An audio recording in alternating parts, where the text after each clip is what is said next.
My name is Bill. Most people know me as Napoleon, a former member of the Tupac Outlaws. In my short life, man, I experienced a lot of things out there. Flown on private jets, albums that sold over 40 million copies worldwide, shootouts, street fights, club fights, whatever you name it, been there, done that. Man, I experienced the ups and downs of this fast life.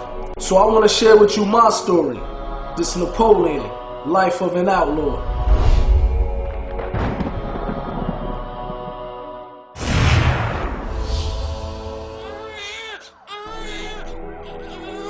I was 3 years old when my mother and father got murdered.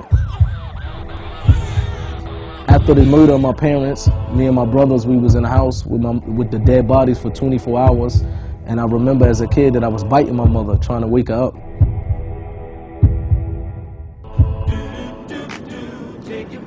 I grew up in the house of my grandparents after the death of my mother and father. So whatever I would see out on the block, drug dealing or whatever, I would go in my room and I would write a song out of it. You know, it was a way for me to relieve whatever was inside of me. I was able to put it on paper. All I can remember all his life, he loved rapping. And I remember the first time I met Pop, man, he asked me to rhyme for him. I rhymed for him, we hit it off, and the rest is history. He got close with Pop. He looked at Pop like a big brother or a father figure, you know, someone to look up to. Muta was, him and Pac was bonding real tough. I think Muta had become one of Tupac's extended family members. Death Row was a very fast life, man. Parties every night, private jets. We was living like kings. There was a certain amount of arrogance they all had during that time because they were on cloud nine. But I never expected to end that type of life. I never expected that life would come to an end so drastically and so soon. There's gonna be some stuff you're gonna see that's gonna make it hard to smile in the future. Yasmin called Gaddafi's mother and said Tupac just got shot. I couldn't believe it, you know what I mean? And you know, but the first thing that I said in my head, well, he got shot 5 times before. He's gonna take this, come out, do records, sell millions of records again. But when I actually saw him in a hospital bed, to me, I knew for right there that it didn't look like he was gonna make it. You know, and Pac loved him, and them two was bonding. So I know it affected him real hard. Once again, Tupac Shakur dead at the age of 25. It was a time when I was in the music industry and I had 3 houses at one time. Money was coming in, but I didn't have no inner happiness, you know what I mean? I didn't have happiness inside of me. So I knew that it had to be something else out there that could bring happiness besides money, jewelry, cars, and fame. Because once you get to a certain level, you start searching. And what I did is I turned to experiment different drugs, and I turned to drinking alcohol real heavy. He was always liquored up. He was always liquored up and smoking weed. I seen him wild out with the girls, wild out drinking alcohol, getting drunk, fighting. And I happened to one day be in a recording studio, and I was very intoxicated.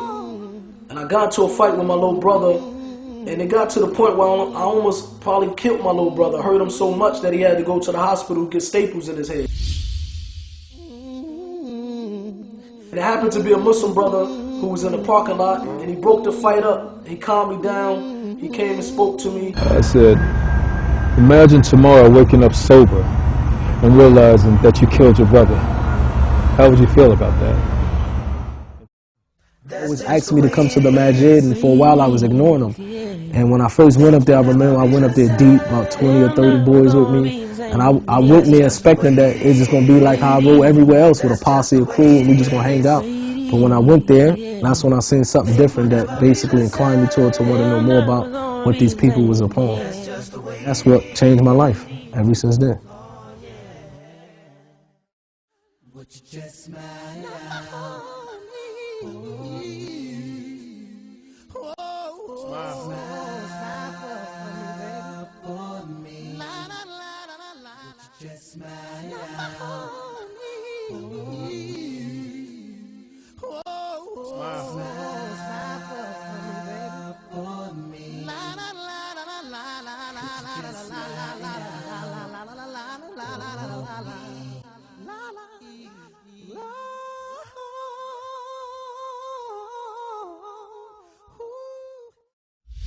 That's just the way it is.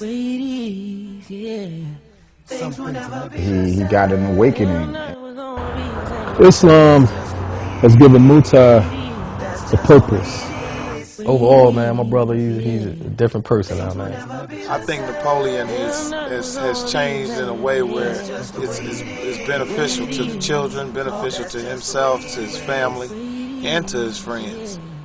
But when I looked at him, he definitely inspired me to want to, you know, give back to the youth and give back to the community in a way, you know, saying that the Islam only offers you.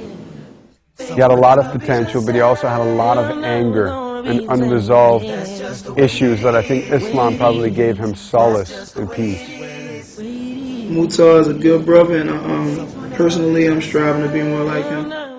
Napoleon, may Allah reward you, bro. You're a good dude. You're ahead of your time. You're a leader and a sign for all of us. And, you know, I'm going to ride with you to the wheels fall off. Words from your little homie, young little big H rider. Assalamu alaikum. Things will never be the same. They're never gonna be the same. Yeah. That's just the way it is. Oh, yeah.